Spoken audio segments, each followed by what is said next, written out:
Gunner Joe by Marriott. Edgar. I'll tell you a seafaring story, of a lad who won honor and fame. We, Nelson at battle, Trafalgar, Joe Moggeridge, that were his name.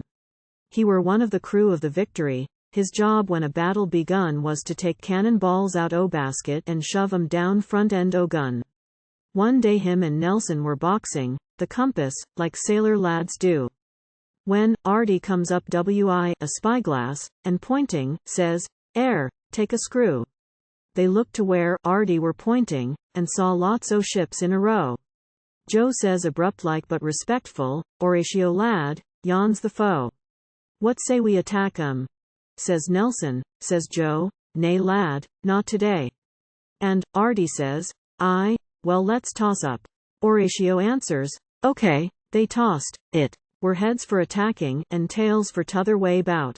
Joe lent them his two-headed penny, so the answer was never in doubt.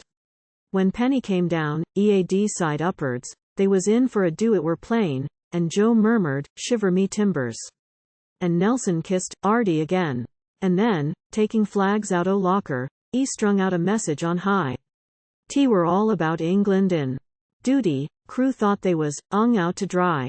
They got the guns ready for action, and that gave 'em trouble enough. They 'adn't been fired all the summer, and touch holes were bunged up fluff. Joe's cannon, it weren't Alpha Corker, the cannonballs went 3 foot round. They wasn't no toy balloons either, they weighed close on 65 pound.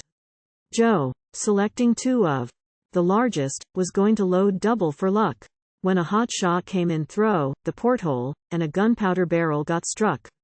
By gum, there weren't an explosion, the gun crew were filled with alarm. As out of the porthole went Joseph, a cannonball under each arm. At that moment up came the boat swine. He says, where's Joe? Gunner replied, he's taken 2 cannonballs with and gone for a breather outside. Do I think he'll be long? Said the boat swine. The gunner replied, if he comes back as quick as he left us, he should be any time now. And all this time Joe, treading water, was trying his hardest to float.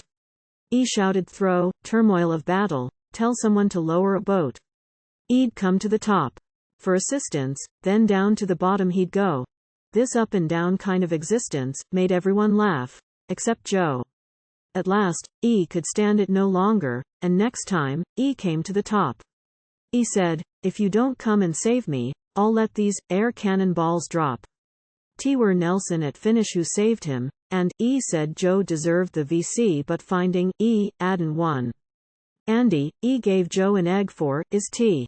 And after the battle was over, and vessel was safely in dock, the sailors all saved up their coupons, and bought Joe a nice marble clock.